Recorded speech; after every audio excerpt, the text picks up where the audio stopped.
जो आप चार्ट में देख रहे हैं, ये जो त्रिकोणाकार अस्थि में बैठी हुई है, तो इसका एक त्रिभुजाकार नीचे को ऊपर 2 एंगल होते हैं, एक नीचे होता है। फिर ये तो आने का सिस्टम है, जब भगवान के यहाँ से वो शक्ति आती है और हमारे शरीर में प्रवेश करती है, तो जब हम 3.5-4 महीने की अवस्था, गर्भ अवस्था में होते हैं बच्चे, तो उस समय ये आती है और वो नीचे मुख करके निकलती है, शरीर के अंदर आती है। लेकिन जब जाने की अवस्था होती है तो उसी को जो नीचे एंगल था वो ऊपर आ जाता है और नीचे 2 ऐसे कोण बन जाते हैं, तो वो जाने की अवस्था होती है। तो जाने का मतलब जब हमको आत्म साक्षात्कार मिल जाता है, तब जो हम छठी पूजा करते हैं हर साल, वो शक्ति हमको शक्ति देती है और हमारे तालु में आकर के शिव जी से मिलती है।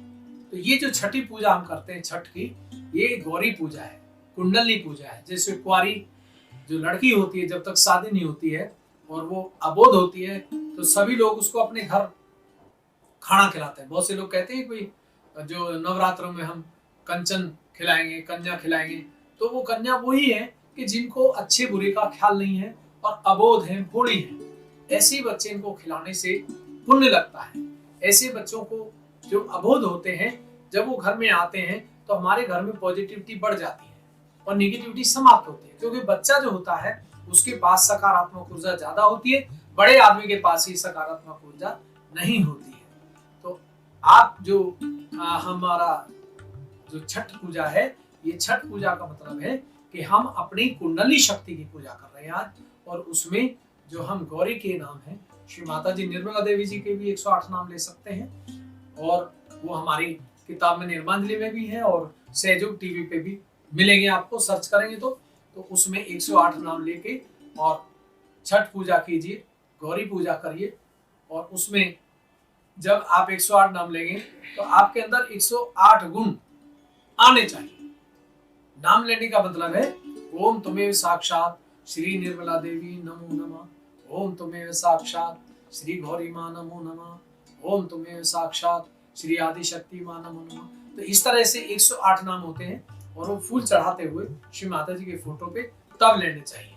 क्यों? क्योंकि ये फोटो इस युग का अवतार है और ये फोटो हर तरह की पूजा, चाहे वो श्री राम की पूजा है, चाहे शिव जी की पूजा है, उसमें इस फोटो के अंदर से वही शक्ति बहती है जो भी आप नाम लेते हैं। अब वो समय नहीं है कि श्री राम का फोटो लगाओ, शिव का लगाओ, हनुमान जी का लगाओ। आप ये सब की माँ है, ये जगत जननी है और इस युग में सतयुग शुरू इन्होंने किया है और कलयुग समाप्त किया है। तो श्री माता जी के फोटो से आप जो मांगते हैं, और जब फोटो नहीं भी होता है तो तब भी आप कहीं भी बैठ करके आकाश को देखते हुए, धरती को देखते हुए ये नाम ले सकते हैं। अगर आपके पास मजबूरी है तो आप इसको श्री माता जी के बिना फोटो के भी आप नाम ले सकते हैं और ध्यान में फोटो को रख के विनती कर सकते हैं कि माँ मेरे पास फोटो भी नहीं है, लेकिन मैं तो आपकी ऐसे ही पूजा करके खुश रहना चाहता हूँ। तो आप देखिए आपको आशीर्वाद मिलेगा। जैसे आप नाम लेना शुरू करेंगे तो आपको गौरी का आशीर्वाद मिलेगा, आपके अंदर पवित्रता बढ़ेगी। अगर गंदगी है, गंदे विचार आते हैं तो पवित्रता बढ़ती जाएगी। तो उससे छठ पूजा का मतलब ये है कि जब हमारे अंदर जो पहले गुण थे वो अब फिर दोबारा से चालू हो जाए, दोबारा से शुरुआत हो जाए सभी गुणों की, तो वो आपके अंदर होगी। तो छठ पूजा का मतलब यही है कि जब हम स्नान के लिए जाते हैं, गंगा जी में के भी छठ पूजा है, हम स्नान करने जाते हैं, स्नान भी उन्हीं लोगों का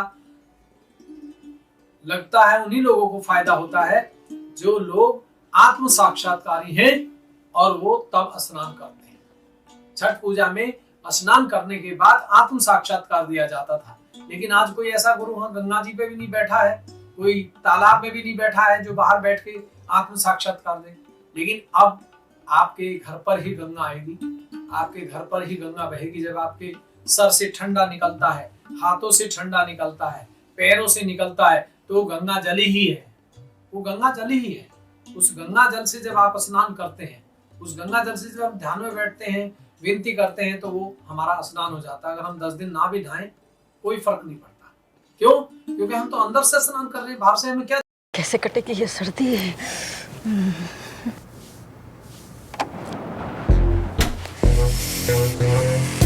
कैसे कैसे कटेगी ये सर्दी?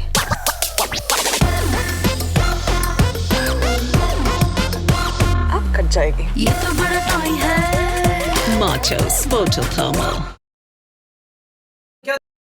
आप समझ गए हैं, आपका जो सवाल था वो